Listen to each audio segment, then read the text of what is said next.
para a prova de segundo ano que vai aparecer para vocês na semana que vem. Cuida alguns assuntos que são importantes. Diferença entre paisagens. O que é uma paisagem natural? É aquela que vai apresentar elementos naturais.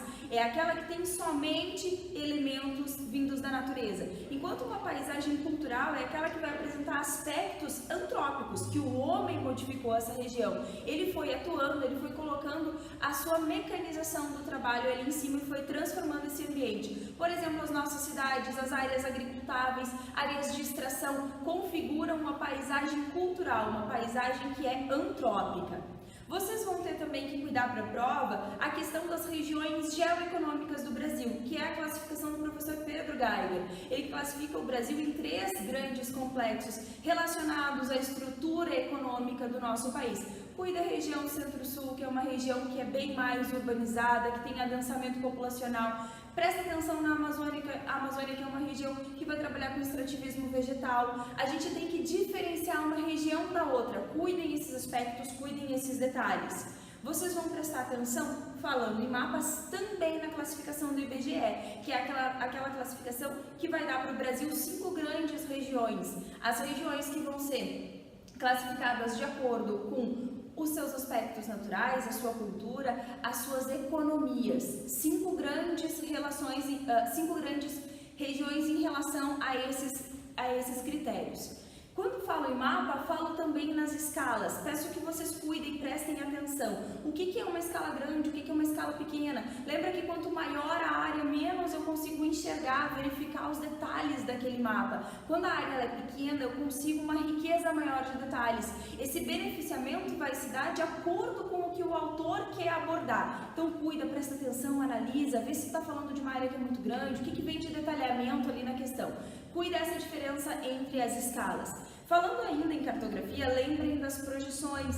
A gente tem projeção cartográfica que vai abordar um determinado tema, uma determinada região, vai valorizar a região, por exemplo, mais próxima ao Equador, mais próxima aos polos. Prestem atenção, verifiquem. Essa que vocês estão vendo aqui comigo é uma projeção que ela é chamada de azimutal. Por quê? Porque ela está com um foco no polo para que a gente consiga observar todos os continentes presentes no globo. Então esse cuidado que vocês vão ter sobre o que aquela projeção está querendo falar, o que ela está querendo dizer na questão. Cuida, presta atenção, retoma esse assunto porque nós falamos sobre isso. Vocês vão cuidar a mecanização no campo. É um outro assunto muito importante que aparece nas provas de vocês.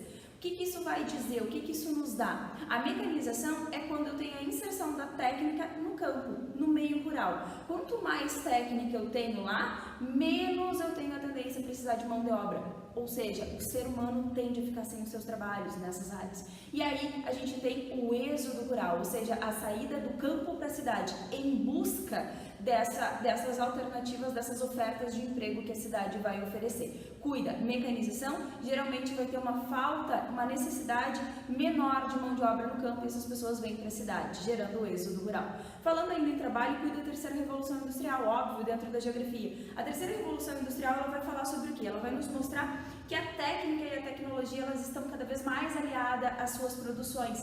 E agora o ser humano pode trabalhar em casa. Olha que bacana, que interessante. Nem tanto. Cuida que esse camarada vai ter que apresentar os resultados tanto quanto se estivesse dentro da empresa. Existe uma supervisão para essas pessoas. Então cuida, eu tenho a disponibilidade de trabalhar em casa? Tenho. Mas os resultados, a qualidade do produto tem que ser o mesmo.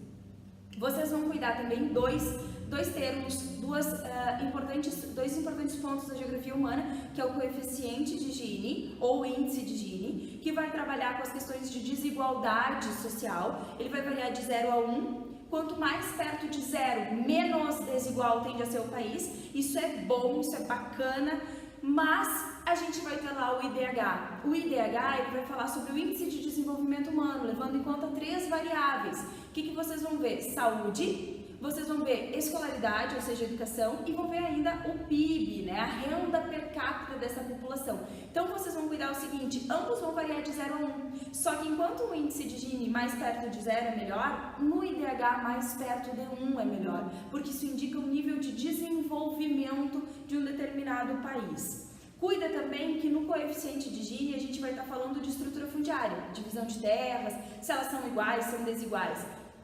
Enquanto lá no IDH eu estou falando do PIB, do Produto Interno Bruto, que é dividido pela população e nos dá renda per capita, tá? Cuidem essas diferenças. E ainda a questão de pirâmide etária. Pessoal, pirâmides etárias, o que vocês vão ter ali? Cuidem a evolução das pirâmides, porque o país desenvolvido ele tem a tendência a ter uma base um pouco mais estreita e o topo mais largo, porque a população é mais idosa. Enquanto ao contrário, o país subdesenvolvido tem uma base larga e um topo mais estreito. Alguns pontos que vocês vão cuidar. O Brasil ele vem tendo a taxa de natalidade reduzida, porque as mulheres tendem a ter filhos cada vez mais tarde e um número menor de filhos. Isso vai se refletir na população economicamente ativa num futuro próximo, porque a mão de obra vai diminuir, nós vamos ter menos trabalhadores, porque as crianças foram um número menor há um tempo atrás. Então, vocês vão cuidar desses detalhes que mais tarde podem fazer falta lá na Previdência Social. Ou seja, o trabalhador vai precisar injetar dinheiro na Previdência Social por conta do número de aposentados que também vai se elevar. Cuida que para essa população mais idosa, o governo tem que desenvolver estratégias, o bem-estar do idoso. E para finalizar, entra aí a densidade demográfica. O que é a densidade demográfica?